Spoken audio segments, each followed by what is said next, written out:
Yes, you read the title of this video correctly. Saving money is keeping you poor. And yes, while there might be a little bit of clickbait laced in there, it is true. And I'm going to break down why this is true. And it has nothing to do with, you got to spend money to make money or any of those things that I also think make people poor because they think they're investing in things and they're putting it in the wrong places. So the reason I say that you are making yourself poor by saving money is because saving money does not account for inflation. And basically, inflation destroys your wealth over time. So, say you save $10,000 this year. In 5 years, we all know how this works. $10,000 is not going to be worth what it is today. It's like how we hear our grandparents be like, we went to the movie show for 10 cents. It's like, yeah, because back then and whenever, the 1620s, 10 cents was worth a lot of money.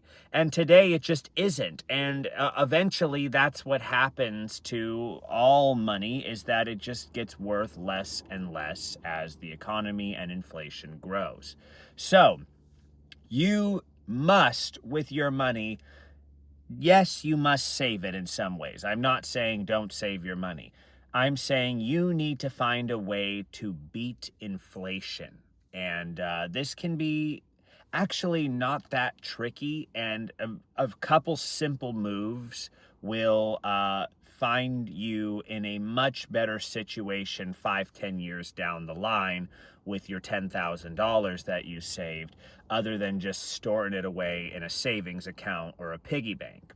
And I think the idea of investing money scares people, and you don't necessarily have to invest your money to get this return. You can put it into low interest or low stakes, high interest savings that will do the same thing. You may not get the same returns as maybe investing it in index funds, which is my personal recommendation to people, but I'll go over a couple of those now. So let's talk about the index funds.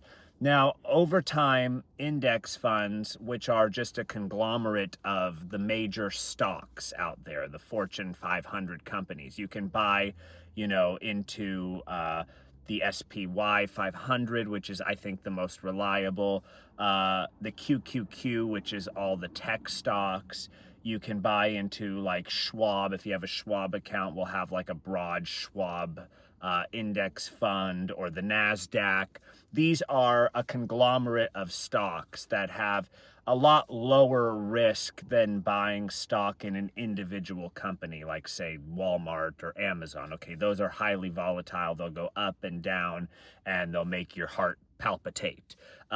Index funds have a very, very steady and reliable trajectory of increasing at like what I think it's something like 8 to 10% over the years, which is pretty fantastic. If you're putting your money in an account and every year it's gaining 10% interest, that's better than any savings account out there or any savings fund that you can put your money into. I mean, it's pretty phenomenal.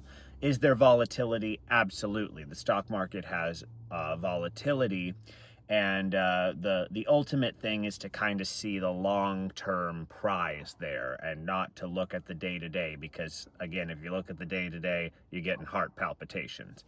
Now, I personally recommend this route because I think it's the best for returns, and it's, again, very low risk with high reward. But this is over time. I mean, this is over years and years and years. Don't be expecting to put it in and then take it out and put it back in. My thought process is almost like you're putting this money in there for 30, 40 years down the line. And even 1 year at a time, it may not grow that 10%, but it's more like 7 or 8%, I think, actually. But over the years, it will kind of equal itself out to that much, which is a fantastic return.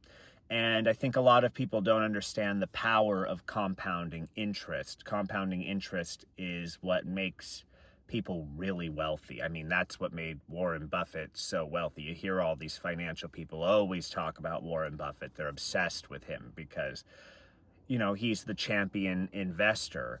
And he didn't even become a billionaire till he was in his 60s. And this was just through making really smart investment decisions. But basically, he didn't start with like that much money. He had money, but he made smart investments that basically brought his interest up to 17-18%.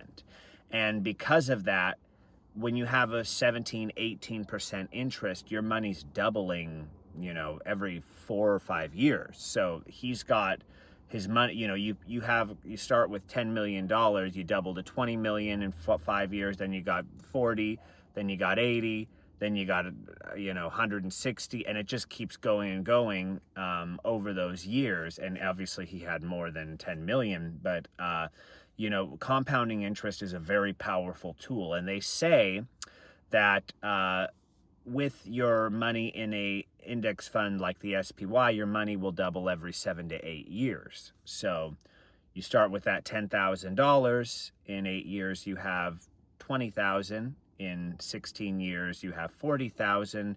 And obviously this doubling is happening, and you could have over 100 grand sooner rather than later in those, well, not sooner, but within those 30-year brackets, which is obviously a lot better than taking that $10,000 and just putting it in a savings account with maybe 1-2% interest that's just gonna, you know, basically again be destroyed by inflation. Because in those 30 years, whatever that 1 or 2% in, you know, return is probably not even going to double the money once. And so you're stuck with maybe $20,000, and otherwise you're putting it in this account that's making it over 100,000. And obviously that's going to be a lot better with inflation.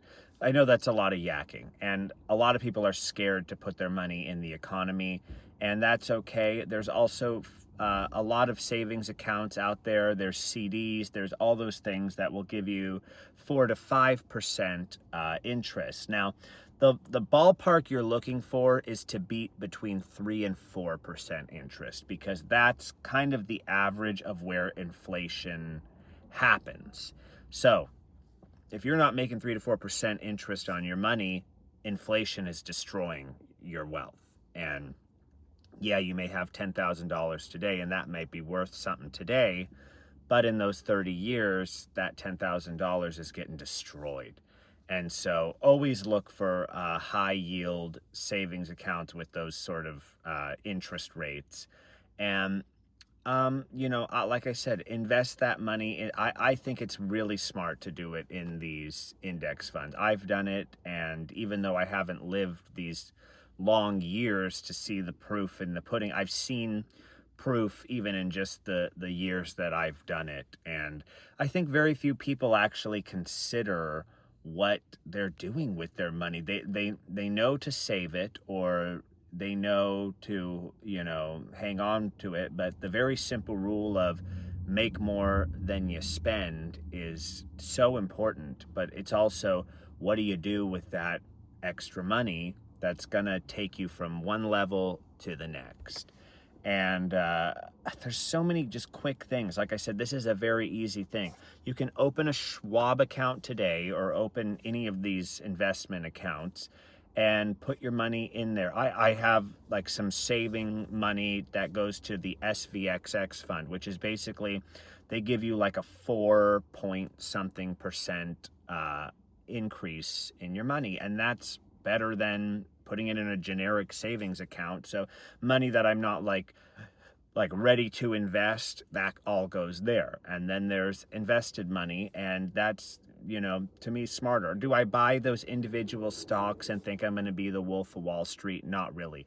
I've bought a few of them just because I believe in the companies. Like I bought NVIDIA, which has been really big because I just see the growth so crazy with AI that I was like, I'll you know, put it in there. And I believe in the future of that.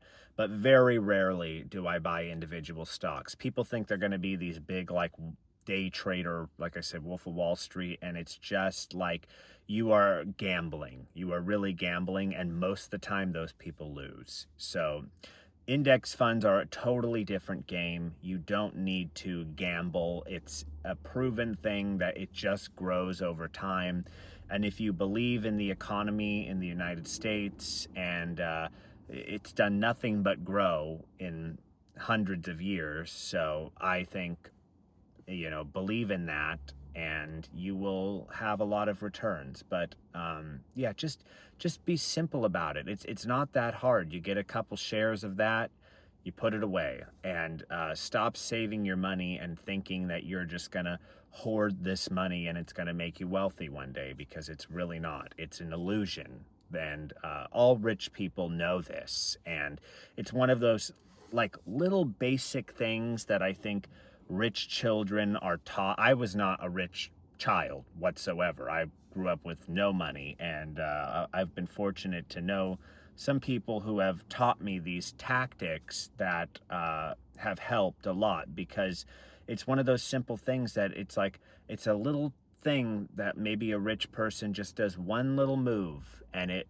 changes the trajectory of their wealth for the rest of their life, while a poor person is just sitting there without this knowledge, getting poorer and poorer every day. And it's a sad truth that so many people just don't have this knowledge, and it doesn't come down to corporate greed or wealth. It literally just comes down to individual knowledge. If you have that knowledge, you can beat the system.